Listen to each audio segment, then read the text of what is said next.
Hello! Hi అండి. నేనైతే ఇవాళ హనమ్మ కోసం అయితే ఒక స్పెషల్ రెసిపీ అయితే చేశాను. మామూలుగా అయితే నాన్ వెజ్ పెడుతుంటాయి గదా! ఇవాళైతే వెజిటేరియన్ అయితే పెట్టాను. అది వెజిటబుల్ ఏందంటే చిక్కుడుగాయ అండి. చూస్తున్నారు గదా!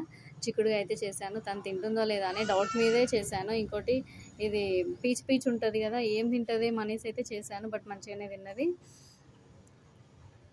ఇంకోటి వితౌట్ ఆయిల్ అండి. అసలు ఆయిల్ వాడలేదు. ఆయిల్ వాడకుండా చేశాను.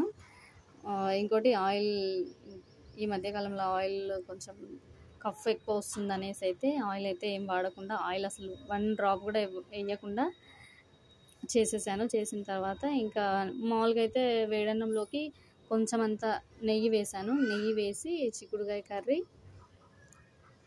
ఇంకా వేసి కలిపేసాను. కలిపేసి ఇంకా చిన్న చిన్న ముద్దలు పెడితే తనైతే టూ యమ్మీ అనేసి అయితే తింటుంది. తనైతే నాకు చెప్పలేదు గానీ మంచిగా తిన్నదండి. అప్పుడే మనకు అర్థమైపోతది గదా! సరే తినికి నచ్చుతుందనేసి అయితే ఈ మధ్య అయితే అసలు వీడియోస్ పెట్టట్లేదు గదా! Food videos. ఎందుకంటే తనైతే కొంచెం కఫ్, కోల్డ్ ఉన్నందువలన అసలు ఫుడ్డే తీసుకోవట్లేదు. అందుకనేసి అయితే ఏం పెట్టలేదు. ఇంకా ఇవాళనే స్టార్ట్ చేశానండి. ఇదిగోండి నేనైతే ముందుగా చిక్కుడుగాయనైతే తీసుకున్నాను.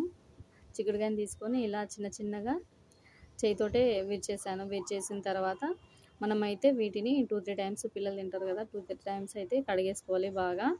కడిగేసుకున్న తర్వాత దాన్ని కొంచెం బాయిల్ చేయాలండి. బాయిల్ చేసిన తర్వాత మనకు ఆ వాటర్‌నైతే పడేయొద్దండి.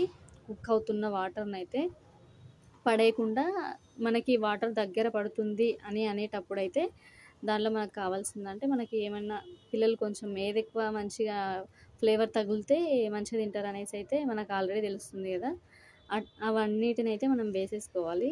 నేనైతే ఏమేసుకున్నానంటే సింపుల్‌గానే వేసేసుకున్నాను.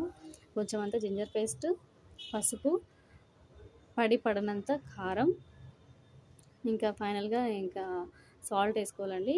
సాల్ట్ ఏసుకుంటే ఇంకా చాలా టేస్టీగా ఉంటది. ఇలా అయితే చేస్తాను నేను మా పిల్లలకైతే. నచ్చితే లైక్ చేయండి, సబ్స్క్రైబ్ చేసుకోండి.